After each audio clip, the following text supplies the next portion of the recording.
Hi, everybody. It's Sheena Hansen here with Uncommon Sense Investing, here with another frequently asked question. And today, the question I'll be talking about is how long should I keep account statements and mailings?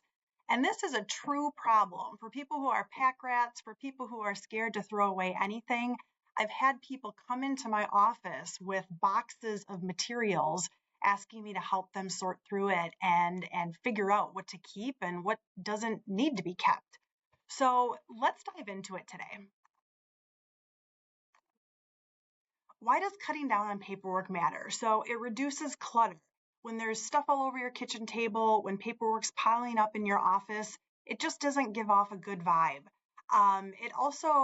It makes it easier to keep important documents at the forefront and easier to find when you need to. It helps prevent losing important documentation.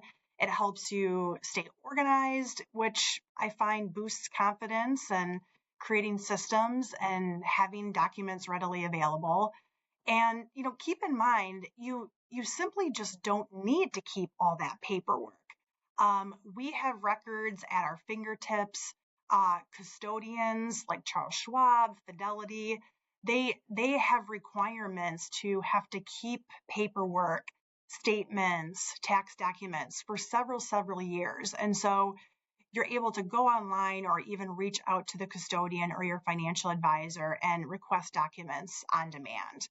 In fact, just today, I had a client who's going through a tax audit. He requested several years worth of statements that he needed for this particular audit, and we were able to pull it in moments and email it. So we can go back in time when it's needed. So we're going to be talking about mailings from the company that hold your investments, like Charles Schwab, Fidelity, Pershing. There's lots of custodians out there. It doesn't include tax returns, bank statements, or even estate documents. We're just talking about your investment accounts.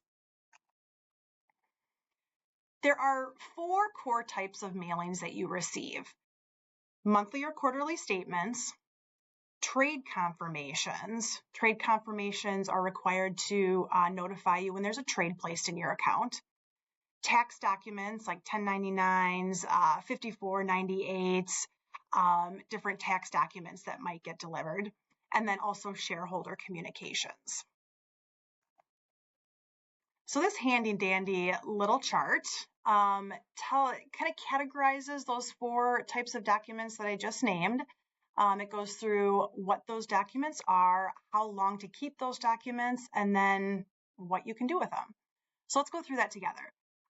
Statements. Those are usually produced monthly, sometimes quarterly. It includes account balances, holdings, performance, even transactions that might have happened during that period. And I like to recommend to keep the most recent or current year's statements. After that, shred it. So if it's not this year, any kind of statements that you're hanging on to, you can shred it and get rid of it.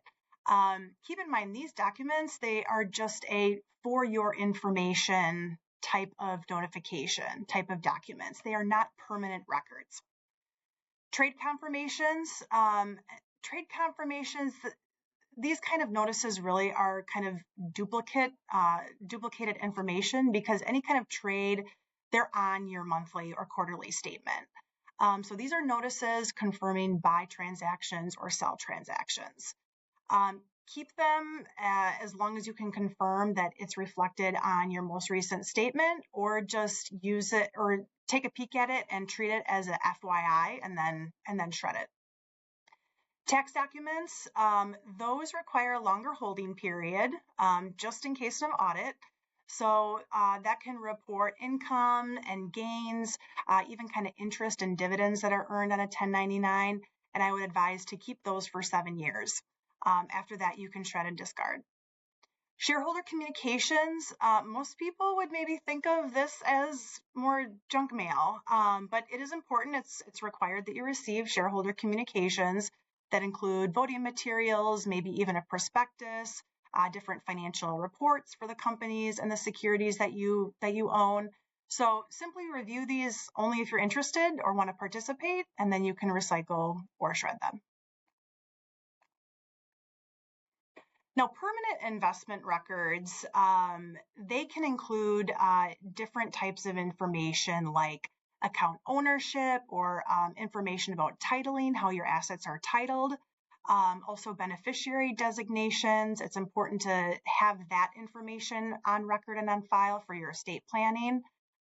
Sometimes, too, cost basis records need to be kept, especially for securities that are purchased prior to 2012, when cost basis wasn't as readily available and being tracked. Also, any kind of active contracts, if you own annuity contracts or different life insurance, if you have a financial advisor, any kind of investment management contracts that you may have signed, these are considered more permanent records that you might want to hang on to and keep a separate file for. So let's think about this as a simple system that you can have. With your investments, you can kind of have 3 different folder categories. Folder number 1, keep the current year's or most recent year's investment statements, those monthly or quarterly statements. Folder 2 can be your tax documents that you're holding on to for a longer period, up to 7 years. And then folder 3, your permanent investment records. I hope this is helpful, creating a system, one that you can feel confident in, one that's reliable. And remember, any documents that you are going to get rid of, make sure to shred them for security reasons. You can always go paperless. You can log online with your custodian, decide to go paperless on any kind of documents, and that can also help cut down on all the paper and help you with your organizational system. So thanks for tuning in, and we'll see you next time.